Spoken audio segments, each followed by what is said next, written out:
अलवर के एक भक्त हुए। ध्यान से सुनिए सब लोग, इधर देखो।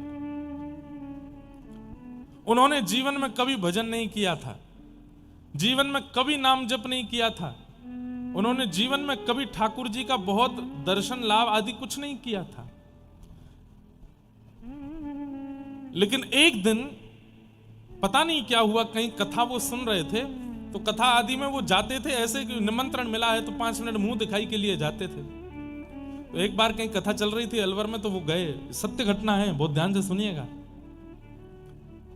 कथा में जैसे ही पहुंचे तो जाकर के उन्होंने कोई प्रसंग सुना, और वो प्रसंग उनको इतना अच्छा लगा कि वो पहली बार जीवन में ठाकुर जी के लिए रोए। तो उन्होंने व्यास जी से कहा कि मैंने जीवन में कभी भजन नहीं किया, कोई तीर्थ यात्राएं नहीं की, मैंने कभी कोई साधन नहीं किया, पर आज मैं इतना भावुक कैसे हो गया। ये चरित्र जो आपने सुनाया, ये कहाँ का चरित्र है, ये किसने इसकी रचना की है? तब व्यास जी ने बताया ये भक्तमाल जी हैं, और ये भक्तमाल जी की रचना श्री नाभा जी ने की है, उन्हीं की टीका श्री प्रियादास जी ने की, और वो प्रियादास जी आज भी जयपुर में विराजमान हैं, उन व्यास जी ने बताया। तब वो सेठ जी जयपुर गए और श्री प्रियादास जी से मिले, और प्रियादास जी से कहा वो जो आपने ग्रंथ लिखा है भक्तमाल, वो मुझको दे दीजिए। प्रियादास जी बोले ऐसे कैसे दे दें, हमने इतनी मेहनत करके लिखा है। तो बोले मैं आप जो सेवा कहेंगे मैं करने को तैयार हूं, एक और ग्रंथ मेरे लिए लिख दीजिए। बोले क्या करोगे, पढ़ोगे? बोले पढ़ना मुझे आता नहीं। बोले फिर क्या करोगे? बोले कुछ नहीं, केवल इतने सारे भक्त जिस ग्रंथ में हैं उस ग्रंथ को हृदय पर लगा करके रखूंगा, बस, और कुछ नहीं। तो प्रियादास जी को इतना अच्छा लगा कि उन्होंने वो ग्रंथ लिखा और लिख करके उन सेठ जी को दे दिया। सेठ जी ने आकर के अलवर में उस ग्रंथ को अपने बच्चों को दिखाया और कहा कि देखो, संपत्ति तुम्हारे नाम कर दूंगा, इतना बंटवारा कर दूंगा, ये सब तुम्हारे नाम सब लिख करके चला जाऊंगा, बस मेरी एक अंतिम इच्छा पूरी कर देना। बोले क्या? जब मेरे प्राण निकलने वाले हों, बाहर कहीं प्राण निकलेंगे तो मुझे पता नहीं, लेकिन अगर स्वाभाविक बिस्तर पर प्राण निकल रहे हों तो बस प्राण निकलते समय ये ग्रंथ मेरे हृदय पर रख देना।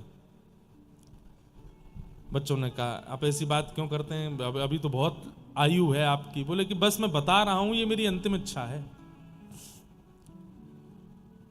जीवन में कोई साधन नहीं, कोई भजन नहीं, कोई कीर्तन नहीं किया। 10-15 वर्ष बाद जब उनका अंतिम समय आया तो सारे बच्चे आकर के घेर लिए। कंठे गुर गुरायते, कंठ से गुर गुर आवाज होती है जब व्यक्ति की मृत्यु होती है, वो बोल नहीं पाता। ये स्वाभाविक मृत्यु जिनकी होती है उनके साथ ऐसा ही होता है, कंठे गुर गुरायते, वो बोल नहीं पाते। और जितना मोह सामान्य जीवन में व्यक्ति के चित्त में रहता है उसका मल्टीप्लाई इनटू 1000 हो जाता है। मोह, बच्चे की याद, बहू की याद, नाती पोतों की याद, प्रॉपर्टी की याद, इसकी याद, सारी यादें आने लगती हैं और आंखों से बस आंसू निकलते हैं कि ये सब मैंने कमाया जीवन भर, अब छोड़ के जाऊंगा मैं। इतना भयंकर मोह हो जाता है मृत्यु के काल में, और उस मोह के बढ़ने के कारण ठाकुर जी की स्मरण नहीं हो पाता। लेकिन धन्य है वो सेठ जी, जैसे उनका कंठ गुरगुर आवाज करने लगा, चारों तरफ बालक आ गए, कोई हाथ सहला रहा है, कोई पैर सहला रहा है, पिताजी सांस लीजिए, पिताजी सांस लीजिए। तो उन्होंने उस अलमारी की तरफ इशारा किया। बच्चे समझ नहीं पाए तो वो रोने लगे कि अरे तुम समझ क्यों नहीं रहे हो, वहां वो ग्रंथ है, वो मेरी छाती पर रखो।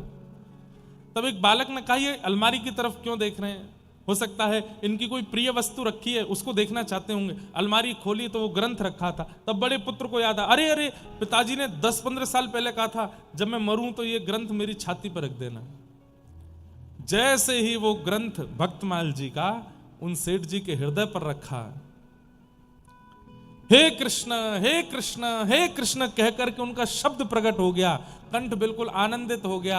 आहा, हाथ मानो जैसे नृत्य की भंगिमा बनाने लगे।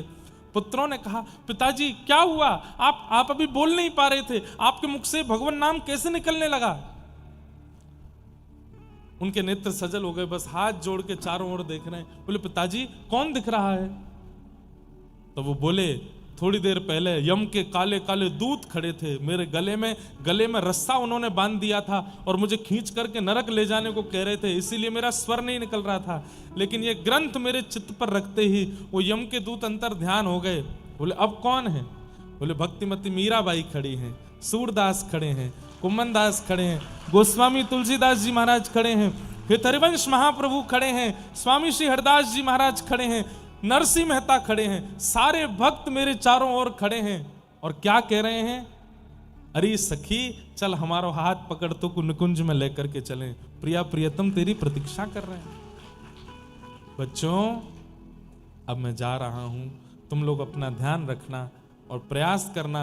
मैंने जीवन में भक्तमाल पढ़ा नहीं, केवल चित्त पर रखा, तो ऐसी मृत्यु हो रही है।